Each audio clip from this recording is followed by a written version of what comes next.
प्रिय विद्यार्थियों, पिछली वीडियो में हमने घनानंद के सामान्य परिचय और कुछ व्याख्याओं का अध्ययन किया था और इस वीडियो में भी हम उनकी व्याख्याओं का विश्लेषण करेंगे। देखिए व्याख्या। और घनानंद ने अपनी जो काव्य रचना है वह ब्रज भाषा में की है और ब्रज भाषा को समझना थोड़ा कठिन है, लेकिन यदि हम उसको शब्द से पढ़ेंगे तो वो आसानी से समझ में आ जाएगी। देखिए, छवि को सदन मोद मंडित वदन चंद त्रसित चखने लाल कब दो दिखायो है चटकिलो भेष करो मटकिली भांति सोई मुरली अधर धरे लटकते आयो है लोचन डोराए कछु मृदु मुस्काई ने भीन बत्ती यानी लड़े कायो बत्ती रायो है भिरय जरत जिय जानी आनी प्राण प्यारे कृपा निधि आनंद को घन बर सायो है। छवि को सदन मोद मंडित बदन चंद। तो ये पंक्तियाँ घनानंद कवित्व से अवतरित है और इसमें किसी नायिका की मनोदशा का चित्रण किया गया है। तो भृणी कृष्ण दर्शन की अभिलाषा से व्याकुल होकर क्या कह रही है, देखो। छवि को सदन कि हे कृष्ण, छवि यानी सौंदर्य, कि तुम शोभा के सागर हो। कैसे हो? छवि को सदन यानी तुम शोभा के सागर हो। मोद मंडित वदन चंद, वदन यानी मुख और चंद मानी चंद्रमा, अर्थात तुम्हारा जो मुख है वो किसके समान है? चंद्रमा के समान है। तो इसका एक साथ अर्थ होगा कि प्रसन्नता से युक्त चंद्रमा रूपी मुख, इसको चंद्रमा रूपी मुख त्रसती चखन लाल कब दो दिखायो है। मुख को मेरे इन प्यासे नेत्रों को न जाने कब आकर तुम दिखलाओगे। कब धो दिखायो है माने कब आकर के दिखाया माने दिखलाओगे। अर्थात इसका भाव यह है कि तुम्हारा चंद्रमा के समान जो सुंदर मुख है, मैं न जाने उसके कब दर्शन पाऊंगा। इस प्रकार की अभिलाषा वो कर रहे हैं। चटकिलो भेक कर मटकिले भांति सोही। चटकिलो, चटकीला का अर्थ है भड़कीला, ठीक है। चटकीला का अर्थ होता है भड़कीला और भेख का अर्थ होता है वेशभूषा और मटकीला का अर्थ होता है चटक मटक वाला जो तरीका है, जो ढंग है, उसको कहते हैं। और लटकत, लटकत का अर्थ होता है मस्ती से घूमते हुए, झूमते हुए, है ना। तो इसका अर्थ देखिए, चटकीलो भेख करी, तुम अपनी चटकीली वेशभूषा धारण करके, चटकीलो भेख करके मैंने चटकीले वस्त्र आभूषण धारण करके मटकीली भांति सोई मुरली अधर धरे, और होठों पर मुरली रख बजाते हुए मटकीली भांति सो नखरीले ढंग से झूमते हुए कब मेरे पास आओगे। चटकीला भेष धारण करके मुरली को अधरों पर धर के इस प्रकार से मस्ती में घूमते हुए तुम कब आकर के मुझे दर्शन दोगे। इसका अर्थ ये लगेगा, लोचन डोराई कछु मृदु मुस्काई नहीं है भीनी बत्ती यानी लड़े काय बतरायो है। लोचन डोराए, लोचन यानी होता है नेत्र और डोराए का अर्थ मटकाते हुए, मैं मटका कर। तो ने जाने कब प्रेम से सिक्त बातों से मृदु मुस्काए, है ना। प्रेम से युक्त बातों से, भीनी बत्ती यानी होता है ना प्रेम से युक्त बात या माधुर्यपूर्ण बातें, माधुर्यपूर्ण बातों से आँखों को मटकाते हुए मृदु मंद मंद मुस्कुराते हुए कब चपलता के साथ तुम मेरे से आकर बात करोगे। लोचन राय, लोचनों को डुलकाते हुए, मंद मंद मुस्कुराते हुए, भीनी बतरानी मानी माधुर्यपूर्ण बातों आकर तुम मुझसे कब करोगे। भिरय जरत जिय जानी आनी प्राण प्यारे कृपा निधि आनंद को घन बरसायो है, कि हे प्राणों से प्यारे प्रियतम, भिरय जरत जिय जानी, कि मेरा हृदय तुम्हारे वियोग में जला जा रहा है, कि कब अपने हृदय में मुझ विरह से जलती हुई समझकर मेरे पास आकर मेरे प्राणों की रक्षा करोगे। कृपा निधान माने कृपा के सागर हे कृष्ण आनंद को घन बरसाओ है।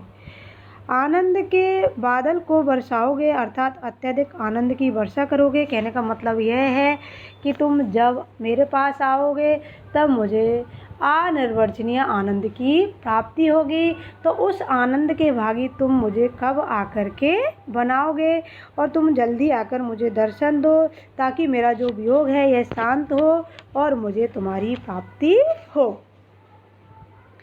पढ़ लीजिए। अब अगली व्याख्या देखिए।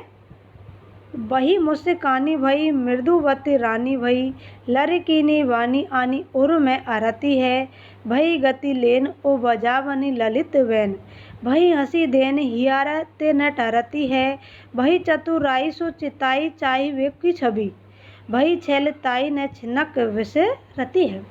देखो ब्रज भाषा है, थोड़ी अटपटी है लेकिन बिल्कुल सहज इसका अर्थ है। थोड़ा ध्यान से पढ़िएगा, आसानी से समझ आ जाएगा। देखो, वही मुझसे कानी भई मृदुवती रानी भई। श्री कृष्ण की संयोगकालीन मुद्राओं, चेष्टाओं, क्रियाकलापों का स्मरण करते हुए क्या कहते हैं। देखिए कि प्रियतम सुजान की वह मधुर मुस्कान, वही मुस्कानी कि सुजान की वही मानी जो संयोग काल के समय थी, वह मधुर मुस्कान, वही मृदुवत रानी और उनका वह मंद मंद माधुर्यपूर्ण वार्तालाप करना। बतरानी मानी बतड़ाना, बातें करना। बात करने का एक तरीका होता है, एक ढंग होता है, उसको बतरानी कहते हैं ना। जैसे गाँव की देसी लैंग्वेज में कहता है ना कि दो महिला आपस में बतड़ा रही है, तो वो उसी से बना है बतरानी। और उनका हाव भाव तथा चपलतापूर्ण बातें करने का स्वभाव बार बार स्मरण आते ही उर में अरती है, मेरे हृदय में आकर अड़ जाता है। इस बार उनकी वह मुस्कान, वो बात करने का तरीका, वह लड़की ने जो वाणी थी, वह मेरे हृदय से टालने पर भी नहीं टलती है। वही गति लेन ओ बजावन ललित वैन, वही हंसी देन हियरन टरती है। अर्थात उनकी वह ताल स्वर के साथ अंग संचालन, गति लेन, गति माने उस गति के साथ, ताल संचालन के साथ अंगों का संचालन करना, अर्थात उनका नाचना, सुंदर ढंग से बांसुरी बजाना और समय समय पर मुस्कुराना मेरे हृदय से टलता नहीं है और वह मेरे हृदय में आकर के अड़ जाता है। वही हंसी देन हियरन टरती है, हियरा का अर्थ होता है हृदय से, ने टरती है नहीं मतलब टरता नहीं है, अर्थात वह हृदय से दूर नहीं होता। क्या क्या, वह गति लेन, एक तो क्या उनकी वह चाल, और बजा बने ललित वैन मानी वो सुंदर बांसुरी बजाने का तरीका, और वह हंसी मानी उनकी वह हंसी, हियरन न टरती, वह हृदय से टलती नहीं है। भई चतुराई सो चिताई चाय वे को छवि भई छिलताई न छिनक विरसत है। वह उनकी वह चतुरता के साथ जगाई गई चाय भरी जो इच्छा थी, जो चाहत भरी जो शोभा थी, और रसिकता से भरा हुआ उनका जो छेलतापन था, वह भी क्षण भर के लिए मुझसे भुलाया नहीं जाता। वही चतुराई सो चिताई माने चतुराई के साथ चिताई गई, चाह माने उनको चाहने की जो इच्छा थी, छेलताई और उनका जो रंगीलापन था, उनकी जो रसिकता थी, छिनक न बरसती है, छिनक का अर्थ होता है क्षण भर के लिए भी, विश्व रति का मतलब मैं भूल नहीं पाता हूँ। आनंद निदान प्राण प्रियतम सुजान जो कि सुध सब भातु सु बेसुधन करते हैं।